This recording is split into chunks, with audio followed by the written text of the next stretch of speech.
அருமையான வெத்தலை ரசம். இந்த வெத்தலைய அது ஆயணும். அந்த காம்பு பகுதி இருக்குல்ல, அதை அப்படியே கிழிச்சு எடுத்துடணும். துண்டு துண்டா நறுக்கி வச்சுக்கணும். பூண்டு, மிளகு, ஜீரகம் இது மூணையும் நல்லா நச்சிடலாம். இந்த வெத்தலையும் அதோட இந்த கொத்தமல்லி தழையும் போண்டா அரைச்சு வச்சுக்கணும்.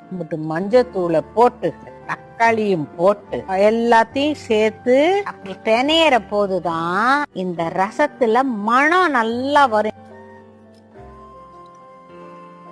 கொஞ்சம் கொதிக்கணும். இந்த நுரைச்சு வருதுல, இப்படி தண்ணி எடுத்து அப்படின்ட்டு அடுப்பை அணைச்சிருவாங்க. அருமையான வெத்தலை ரசம்.